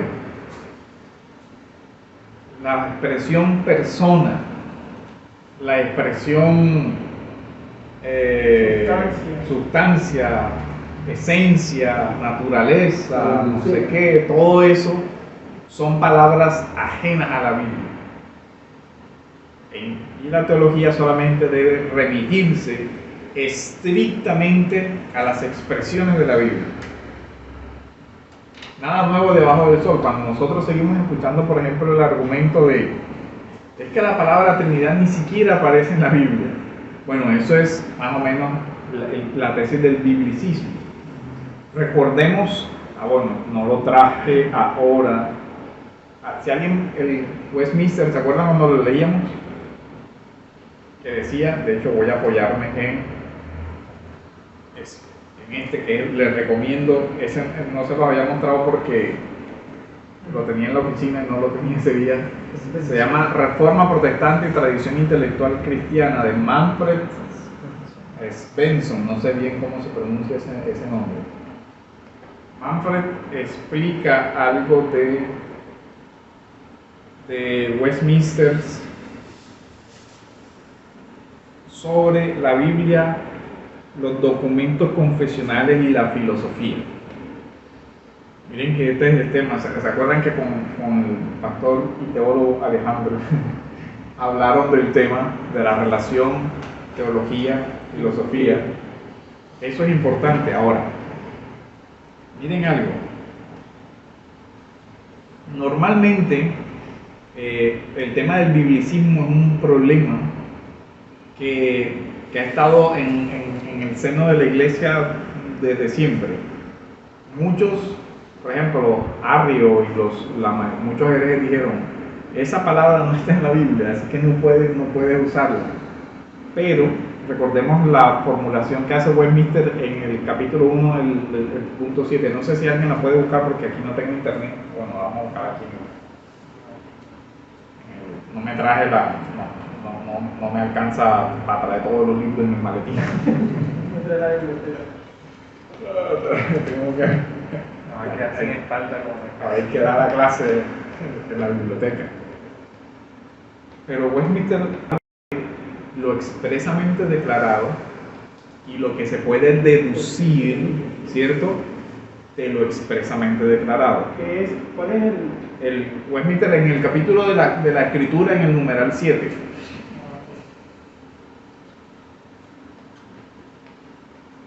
numeral 7? El 6. El 6. Sí. Bueno, Se armó la tapa. el 6, mira. Dice la totalidad del consejo de Dios concerniente a eso. Yo no sé. Sí, de que se puede deducir de ella. Ajá. El 7 es el que dice todas las cosas de la escritura no son igualmente evidentes en sí mismas ni igualmente claras para todos. El 6, vamos a leer el 6. El 6 dice, la totalidad del consejo de Dios concerniente a todas las cosas necesarias para su propia gloria y para la fe, vida y salvación del ser humano está expresamente expuesto en las escrituras, o por buena y necesaria consecuencia puede deducirse de ellas. Ya miren lo que dice, y recuerden, que aquí no tenemos un tablero. La autoridad. Pongamos como si fuera una pirámide donde la cúspide daba la validez al resto. Es decir, nosotros tenemos la Biblia, ¿cierto? De la Biblia da validez a cualquier declaración que haga la iglesia. Norma primera, norma derivada. O sea, toda afirmación de la iglesia, confesiones, todo eso, se deriva su validez, o sea, es vinculante, es decir, es autoridad siempre y cuando concuerde con la norma primera. Miren, esto incluso lo usa el derecho así, tal cual, ¿cierto? Creo que todos hemos escuchado artículo 4 de la Constitución. La Constitución es norma de normas, ¿cierto? Todas las leyes deben estar de acuerdo a la Constitución. Si una ley va contra la Constitución, es nula. ¿Sí ven? Es el mismo principio. La regla de fe suprema, infalible, inderogable, inmodificable es la escritura, ¿cierto? Ahora, la escritura tiene declaraciones expresas. Por ejemplo, no matarás, ¿cierto? Pero alguien dirá, bueno, no aparece no fumarás. Fumemos. Y uno puede decir, no, espérate, un momentico. Eso no es tan así. No, porque es que ahí no dice que yo no fume. Así que yo puedo. No, vamos a revisar algo entonces. Pero la Biblia sí dice que el cuerpo es templo del Espíritu Santo. La Biblia sí dice entonces que tú debes ejercer una mayordomía, que tú tienes una responsabilidad, que la vida es un don de Dios. Entonces, es uniendo esas cosas que están ahí implícitas, que son principios, yo puedo decirte que no fumar es algo que no va de acuerdo a la ética de las Escrituras, basado en esas cosas que están ahí de sustrato. Entonces, digamos que, ¿qué dice el biblicismo? Que solamente la teología se remite a lo que está expresamente declarado, prohibido, permitido, y no hace el ejercicio de los principios, de la ponderación, de todo eso, sino que, no, ahí no dice que yo no pueda fumar, ahí no dice que... O, por ejemplo, un ejemplo de biblicismo nefasto, de mal biblicismo, es el tema de los testigos de Jehová, ¿cierto? No, la transfusión de sangre, que ahí dice que no debes comer sangre. Bueno, pero dice comer. Entonces, si fuera una exégesis adecuada, estamos en la comida, no hay, porque en esa época ni siquiera principio de transfusión existía. Y además, si lo llevas a la aplicación de los principios, está la vida, la protección, entonces la gracia común de Dios, el desarrollo de la ciencia como gracia común, el uso para favor, todo eso. Entonces dice, bueno, sí. Entonces, pero miren que hay otro ejemplo, la clonación. Busquemos el versículo que diga no clonarás. No hay un versículo que diga no clonarás. Y entonces, bueno, entonces ¿qué? ¿Está permitido porque no está prohibido? ¿O cómo resolvemos? Entonces, bueno, listo, la vida, donde Dios, todo eso que implica el material genético, todos problemas actuales, problemas. Entonces, ¿qué hace la teología? Bueno, listo, evidentemente no hay un no clonarás, pero vamos a examinar el procedimiento y vamos a examinar los principios de la Biblia, todo esto, y podemos llegar a una formulación de teología. No solamente lo expresamente consignado, sino lo que se pueda deducir válidamente de ahí. Ahora, el proceso de la deducción es un proceso de razonamiento. Por lo tanto, el teólogo tiene que tener experiencia en razonar, en las deducciones lógicas. Y la ciencia. Ya ven, miren la responsabilidad. Ahora, el teólogo tiene que entrar en diálogo con otras cosas. Yo no simplemente puedo decir, ese procedimiento está mal. No, espérate, tienes que entender qué es lo que están haciendo. Espérate un momentico, qué es lo que ustedes hacen. Entonces, es escuchar. No, la inseminación artificial. No, eso no aparece en la Biblia, eso debe ser malo, punto. Y así responden muchas iglesias. No, pero yo quiero tener un hijo. No importa, si Dios no se lo da, ¿qué es así? Ya, punto. La teología se relaciona con la ciencia, con la filosofía y con la religión, pero todas estas anteriores se sujetan a la teología. Entonces mire algo, ¿cómo le responde usted a la persona que le pregunta? Doctor, resulta que tengo un problema de fertilidad y no puedo tener hijos. ¿Será que yo puedo hacer mi tratamiento médico para procurar tener familia? Entonces, aplicando, es una imagen, ¿cómo se diría? Un muñeco de paja del biblicismo, pero un ejemplo al extremo es Strong, inseminación artificial, no aparece. Luego, no, váyase para su casa y ya. Contentamiento. Pero contentamiento sí aparece, tenga contentamiento, hermano, y esa es la solución del siglo. Y lastimosamente nosotros sabemos que esas son respuestas que se dan. Sí pasa. O sea, que así se aborda. ¿Por qué? Por el tema del biblicismo. No aparece. Ahora, el teólogo que piensa, bueno, ven acá, ¿qué van a hacer? Y va contestando preguntas. Sí, hay un principio que es, digamos, la vida es un don de Dios. Dios da la vida. Salmos, don de Dios son los hijos. Listo. Pero la enfermedad. Pero espérate. La enfermedad no pertenece a la naturaleza. No es lo normal. Porque antes de la caída no podía haber ningún impedimento para eso.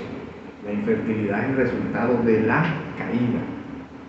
Es un efecto sobre la naturaleza humana, pero secundario ¿a qué? A lo principal, al pecado. Ahora, ¿puedo yo mitigar el efecto del pecado?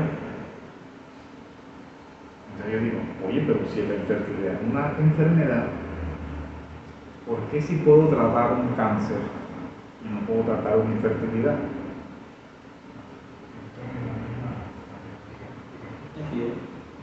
Ahora, gracia común, otro principio de teología, la ciencia.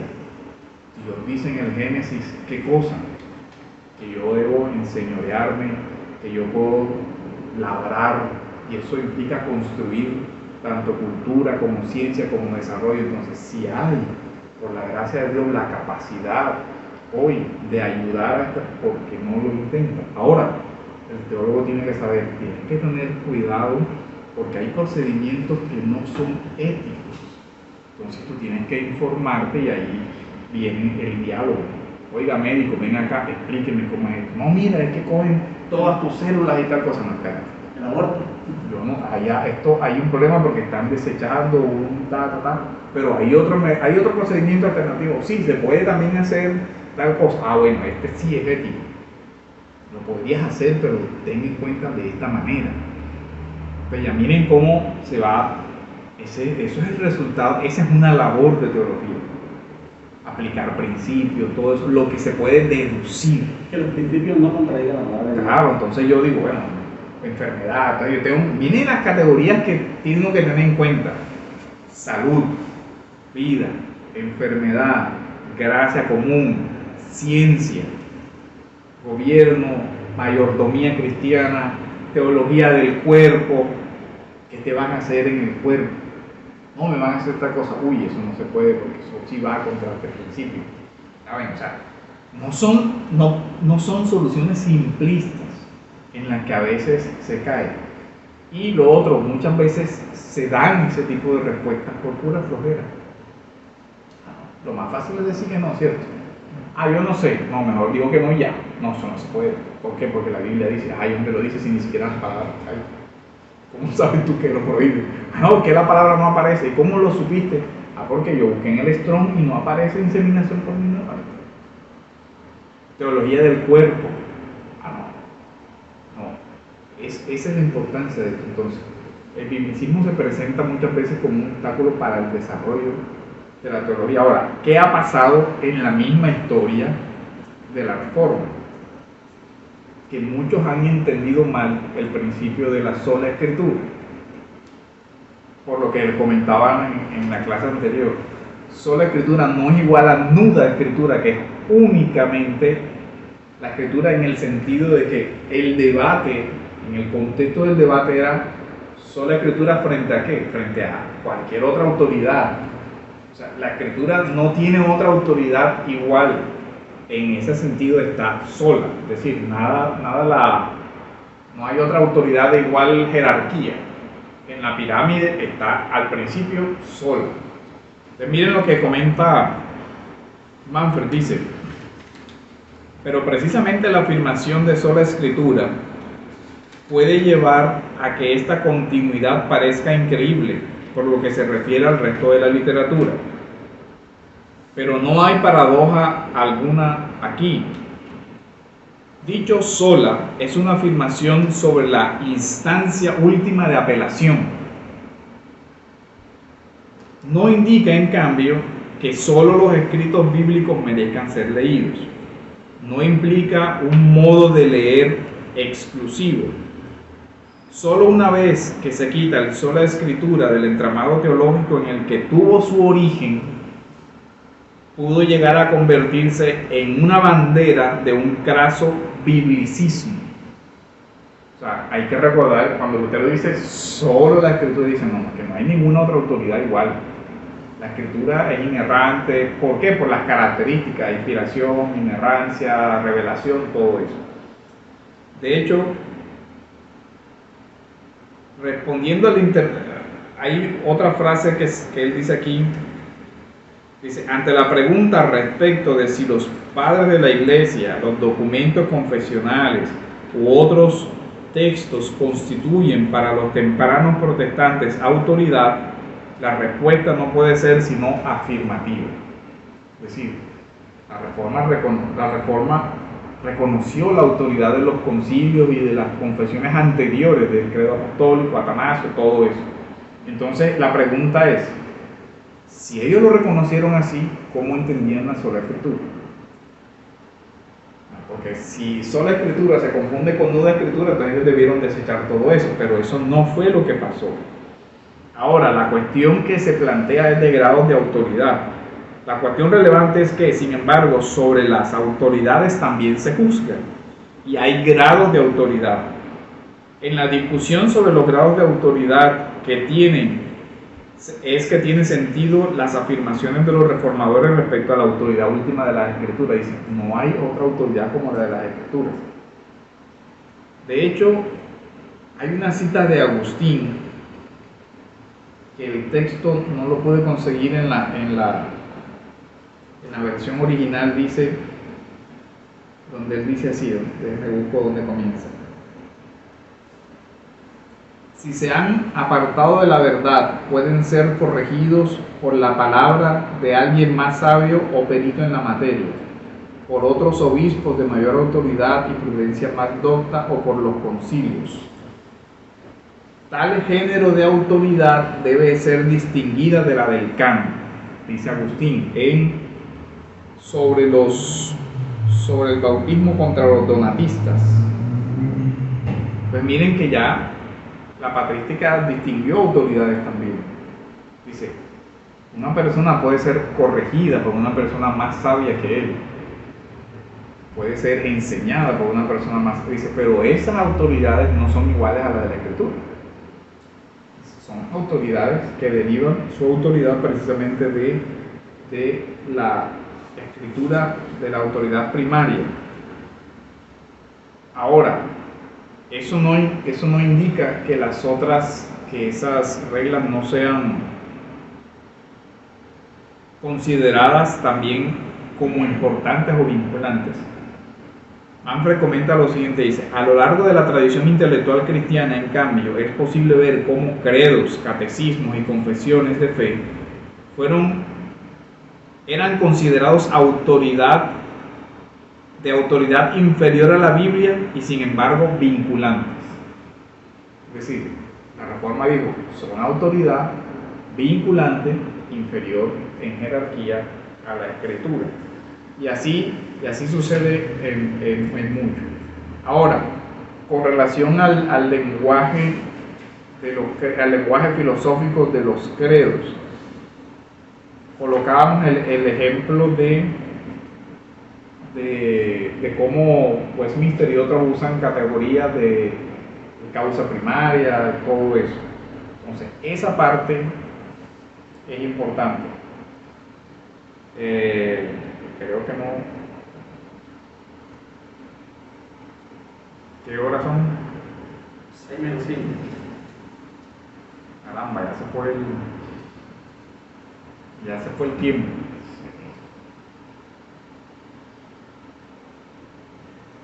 Ahora, eso nos lleva también al tema de... bueno, vamos a terminar de leer la cita de Westminster. Entonces, el peligro del biblicismo. Ya precisamos esa parte del término. Entonces, venía diciendo, ¿no? Sí. Venía diciendo que la totalidad del consejo de Dios concerniente a todas las cosas necesarias para su propia gloria y para la fe, vida y salvación del ser humano está expresamente expuesto en las Escrituras o por buena y necesaria consecuencia puede deducirse de ellas, a las cuales nada debe añadirse en ningún tiempo, ya sea por nuevas revelaciones del Espíritu o por tradiciones humanas.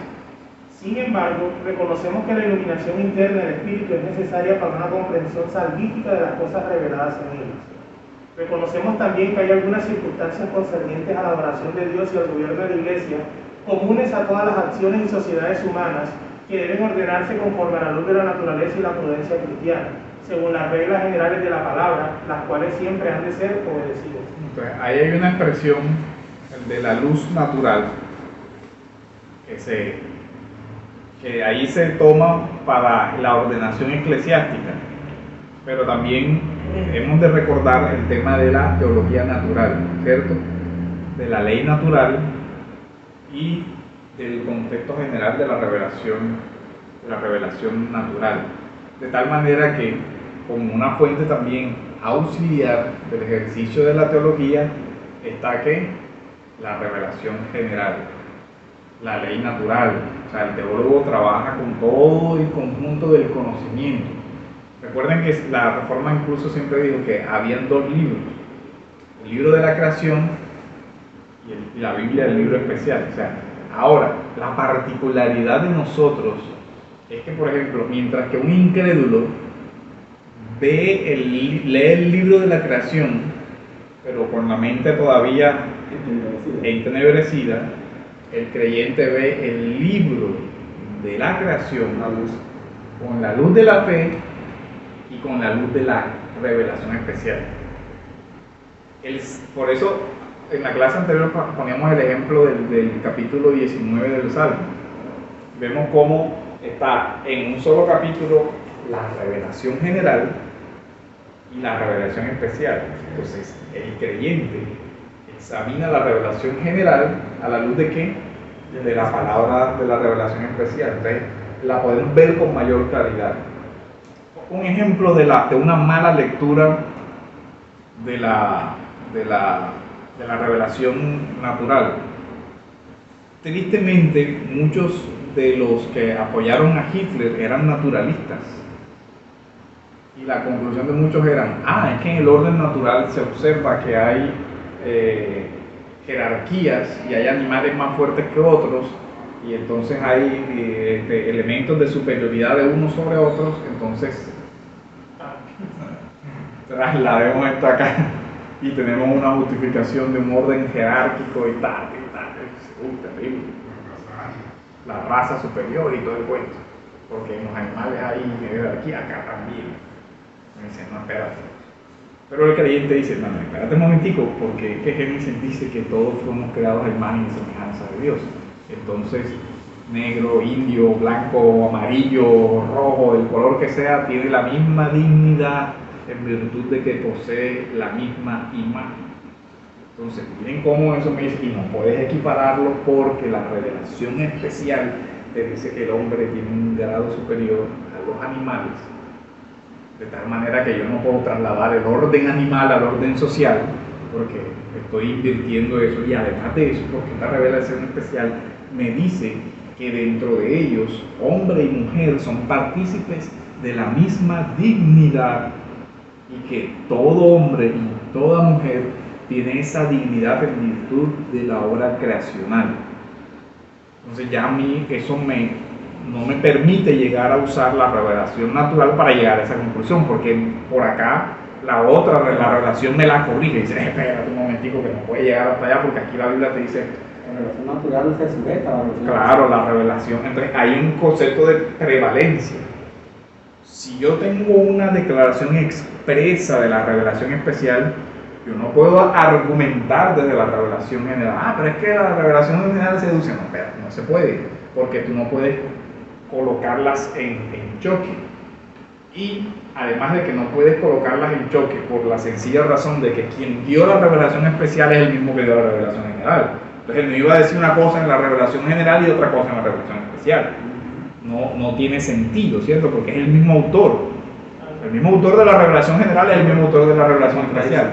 Lo que sí es cierto es que la revelación especial revela un grado de conocimiento que no revela la revelación general. ¿Ya ven? Entonces, ¿cuál debe sujetarse a cuál? La natural a la especial. Ahora, el teólogo hace eso. Tiene que ver eso. Ahora, ayuda mucho la revelación general, pero cuando se evalúa desde la revelación especial. Pero lastimosamente muchas personas no hacen eso. Aquí estamos ya adelantando en algo las fuentes de la teología. Pero por lo general, miren que el problema de las fuentes de la teología, cuando se entiende mal, y este problema incluso lo tenemos dentro de la misma reforma.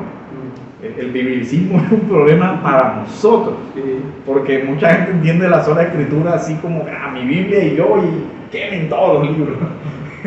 Y dice, espérate, con calma, porque acuérdate que la misma revelación especial te dice que Dios ha dado maestro. Dios ha dado maestro. Un pastor, cuando enseña, no es, eso no es la revelación especial, está enseñando. Eso está haciendo teología sobre la revelación especial y enseñando. Ahora, lo que dice es palabra de Dios, no, pero lo que dice tiene autoridad, sí, derivada de la revelación. Entonces, en esa parte estamos claros que ya uno comienza a hacer juicios diferentes, autoridades, todo eso, me apoyo en lo que antes, quizás nosotros, tenemos el prejuicio con el tema de la tradición, porque cuando nos dicen, no, que la tradición, enseguida, ¡pum!, catolicismo. O sea, uno enseguida, los católicos, tú eres católico porque tú crees que hay una tradición intelectual y tal. O sea, no, espérate, lo que pasa es que yo no creo que esa tradición sea revelada. Yo no creo que esa tradición sea inspirada, y tampoco creo que sea infalible, y tampoco creo que el único intérprete es el Papa. No creo eso.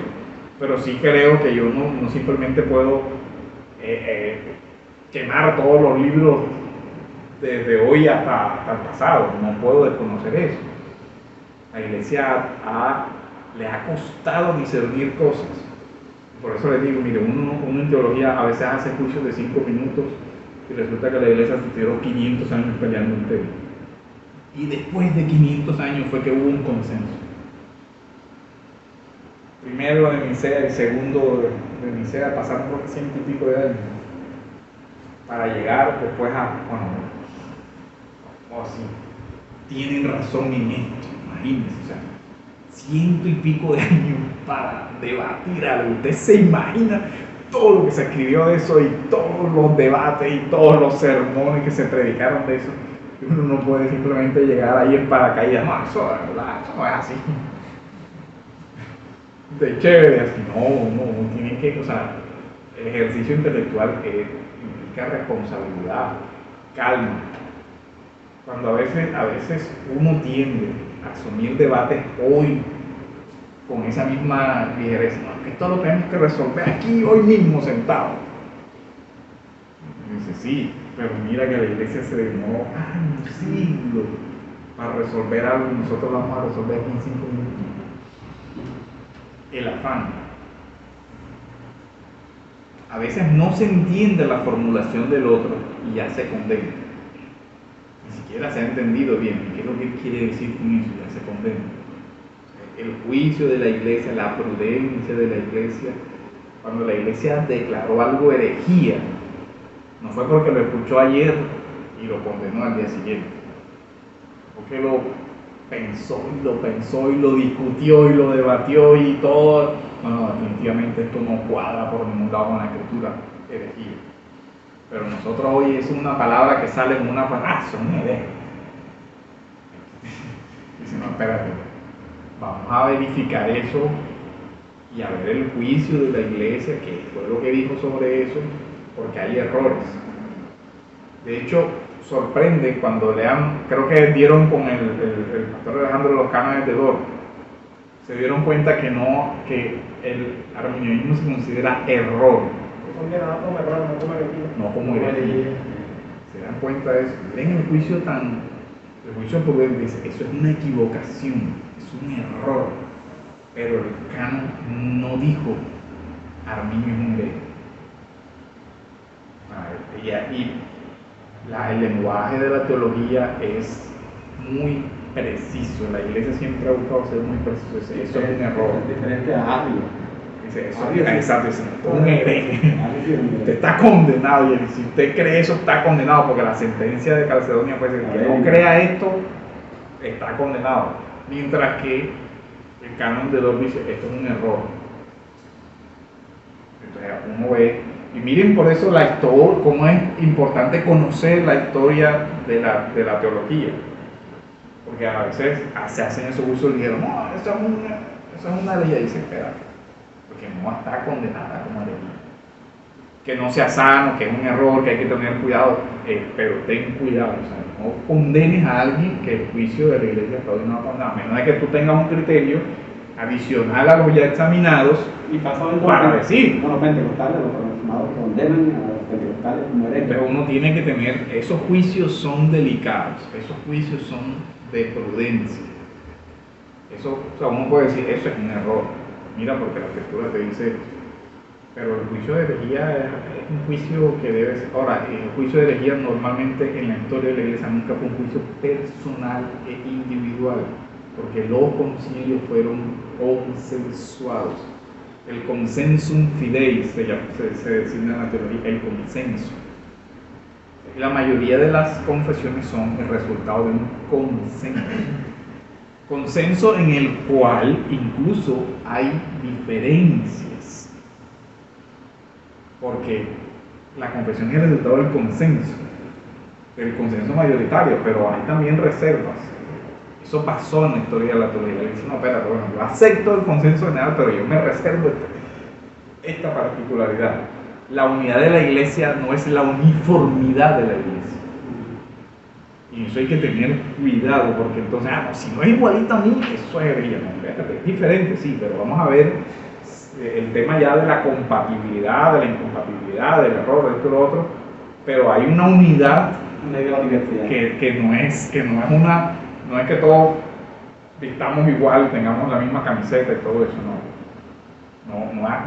eso no ha sido verdad en la historia de la teología. Y cuando uno le dicen eso, dice, uy, esto es peligroso de sectarismo. Todo el mundo tiene que pensar. Tampoco es comunismo. Sí, claro, tampoco es, es diferente a lo que la gente crea, pero que si no ponen la coma donde yo ponga la coma, esto no es. Espérate, calma, o sea, hay que ser prudente. El juicio de la iglesia en la historia ha sido prudente. Entonces, mire, el estudio de la teología le da a uno también una formación personal. Si no podemos hacer juicios ligeros, la iglesia no ha hecho juicios ligeros. Cuando ha hecho juicio a la ligera y rápido, le ha tocado recoger su dicho y retractarse. Entonces, con eso uno tiene que... El ejercicio de la teología realmente forma todas las áreas de la vida de uno. Uno comienza a desarrollar una mentalidad diferente de análisis, de reflexión. Miren, si hay algo que debe caracterizar la vida del teólogo, es el silencio y el pensamiento reflexivo, tranquilo. Que me dijeron algo y me voló la piedra y calma. Piénselo, medítelo, revíselo, vuélvalo a revisar, vuélvalo a escuchar acá. ¿Qué fue lo que tú quisiste decir con esto? Voy a volver a revisar así. O sea, uno comienza a hacer un juicio más moderado y comienza a aprender a matizar. O sea, decir, bueno, sí, eso es un error, pero no es una herejía. No estoy de acuerdo con eso, pero eso se puede respetar, pero eso no es aceptable por esto, por lo otro, cosas así. O sea, uno comienza a entender el juicio de la iglesia y comienza a entender algunos hermanos que ven la diferente. Ahí quiero que diga para terminar el siguiente, el 7, ahora sí. Todas las cosas de las Escrituras no son igualmente evidentes en sí mismas, ni igualmente claras para todos. Sin embargo, todas aquellas cosas que son necesarias obedecer, creer y observar para la salvación están claramente propuestas y expuestas en uno u otro lugar de las Escrituras, para que no solo los eruditos, sino también los que no son eruditos lleguen a una comprensión suficiente de ella mediante el debido uso de los medios ordinarios. Las doctrinas que corresponden a la vida eterna son claras, o sea, dice, pero no todas las cosas. Por ejemplo, la salvación, la resurrección, la segunda venida. Uno dice, claro, ahí dice la segunda venida. Bueno, los detalles de la segunda venida, esa ha sido una pelea dura desde el principio hasta hoy. Entre los mismos padres el consenso fue diferente. Hay uno con entonces uno dice, bueno, está claro que hay segunda venida. Dice, el que lo niegue, eso, mejor dicho, ya ahí sí es una herejía, porque el que niegue la segunda venida, por ejemplo, está claro que la segunda venida es corporal, sí. ¿Qué hacemos con los testigos de Jehová que dice que la segunda venida es espiritual? Dice, no se puede, porque la declaración es clara. Vienen con el mismo cuerpo que ascendió, pero que el milenio, que esto, que lo otro, dice, bueno, yo puedo tener una percepción, para mí es evidente que es el amilenialismo, pero para otros no es tan evidente. Dice, no, espérate.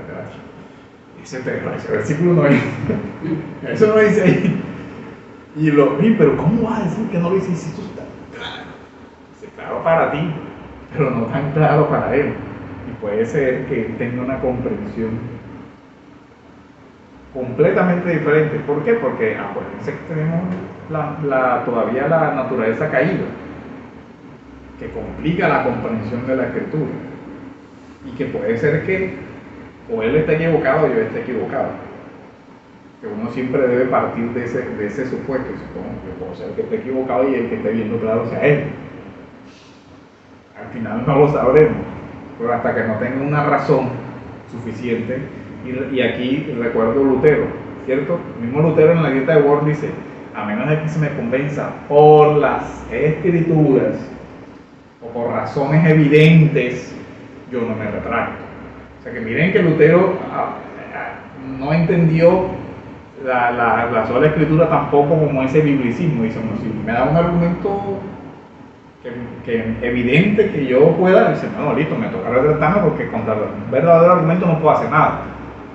Entonces, esa parte es importante. Tener esa conciencia como el ejercicio de la teología, porque uno se sorprende, dice: uy, ¿cómo puede ser posible que Pablo sea presbiteriano si soy el bautismo de niños? Eso no cae por ninguna parte. Puede ser tú que estés equivocado y el Cruz tenga la razón. Ya, pero yo no me atrevo a decir eso. O grandemente uno dice: ¿cómo va a decir Agustín eso? No se le ocurre, si eso no se ve por ninguna parte. Mira la metida de guayo de Calvino aquí, lo que dijo: ¿y qué pasa? Se equivocó. No pasa nada. ¿No acaso él es infalible? Pero ¿cómo no vio eso con claridad? El pecado oscurece la mente del ser humano, en algún error tenía que caer. O sea, no somos perfectos, y ojalá que algún día cuando tú te equivoques no te cojan tan duro como estás cogiendo a él, porque soy de ida y vuelta. Algún día que el que se equivoque eres tú, vas a esperar que se trate con la misma benignidad. Oye, hermano, mira, cometiste un error aquí, esto, eso no es así. Tienen que está bueno, y no esperar a que te den el patazo como lo estás dando tú. El ejercicio de la teología se parte también de ese principio de buena fe del otro y de entender las limitaciones de nuestra propia comprensión. No todos somos especialistas en todo, eso es mentira. Porque en primer lugar no tenemos química y la mente no da para todo tampoco. Eso es que la misma Biblia lo dice: en parte conocemos y en parte. Sí, las que son reveladas y las que no se hay revelan. dificultades y hay cosas. Dentro de la misma teología pronto aprenderán, hay teólogos con una vocación de especializarse en esto. Yo me dedico a la teología bíblica, yo me dedico a esto. Yo debo manejar el conjunto, porque el teólogo no puede ser aislado. No sé ni qué dicen los dogmáticos por ahí, los concilios, no sé ni qué es. No, un teólogo no puede caer en eso. Y dice: bueno, yo no soy un especialista en dogmática, pero más o menos sé la historia de la teología. De hecho, yo trabajo más en el tema de la exégesis y de la teología bíblica. Siempre es como lo que he venido trabajando desde hace varios años. Pero claro que yo tengo que saber lo básico de la teología dogmática. Yo no puedo ser un ignorante de eso, de un nivel de conocimiento adecuado. No soy el especialista. Hay gente que maneja. No soy el especialista en patrística, creo que conozco lo que debo conocer de patrística para poder decir: bueno, mira, Hasta ahora, pues. Hasta ahora, en la vocación que Dios le va dando, uno puede ir profundizando en cosas. Progresivo. Claro. Y el así es. contexto en que esté manejando Claro. De hecho, yo tenía un acercamiento de prevención hacia el tema de la patrística, porque decía: hay como cosas raras ahí. Pero ya después uno va entendiendo: oye, que el error es explicable por esto, porque estaba pasando esto. O sea, no logro ver, listo, pero esto tiene otra riqueza. El teólogo va aprendiendo. Pero uno tiene que aprender con tranquilidad. Esto no se aprende a las carreras. Y se lo digo de corazón: no es que me leí el libro y ya. Terminé la teología de Hobbes, ya soy un teólogo. Deme el diploma. Ya listo. No, mijito, o sea, ahí comienza. Apenas estás comenzando. Y tiene unos 20 años. Yo no sé. Dice: cada vez que uno comienza con Otras cosas no es un don de nosotros, es un don de Dios. y repasando esta materia, yo decía: caramba, malo uno no sabe qué es lo que sabe. Y es malo que uno se le olvida, porque hay cosas que cuando yo los libros los tenía subrayados y decía: no me acordaba. Volví a leer los subrayados y decía: hace años que yo no repasaba esto, definitivamente. Esto yo no me acordaba, esto así. O sea, esa es la realidad de uno. No, si es él, ocúpate. Ocúpate de que se Pero depende del Espíritu Santo. Entonces, de la iluminación del Espíritu Santo. Claro, o sea, y No hay uno va verdad. refrescando y uno Puede va ser todo empeñando. libre el mundo entero, pues si el Espíritu no lo ilumina. Mire, el conocimiento teológico es una pieza. Cada vez que usted va ampliando, va uniendo piezas. Y le va dando un panorama. Yo siempre uso esa analogía del rompecabezas, porque uno empieza sabiendo la piecita. Isaías creo que lo dice por allá, un poquito aquí, un poquito allá. Pero no debe dejar de ver el conjunto. Entonces, yo veo la exégesis bíblica así, pero es que mira, que de vuelta, no, esto me guía a mí, y así. ¿Te acuerdan el círculo del estudio? Bueno, esto me lleva aquí, de acá me vuelve acá, esto me lleva aquí, y así voy armando el conjunto. El teólogo debe procurar tener una visión integral, pero ojo, la realidad es que nosotros somos bastante miopes, vemos el pedacito. Esa es la realidad de uno. El pedacito que a mí me gusta y este es el pedacito. Y veo veo con la rendijita allí. Y Dios le abrió el corazón para que entendieran la escritura. Se apasionó por eso y así apasionado a los Y uno coge el pedacito ese pedacito. y lo convierte en la totalidad. Y ahí vienen las herejías. No, este pedacito es el único que sirve, el resto está anulado. Venga, que eso genera problemas. Todo eso, la teología genera otra mentalidad. El estudio de la teología debe generar otra mentalidad. Hermanos, vamos a terminar porque nos pasamos el tiempo.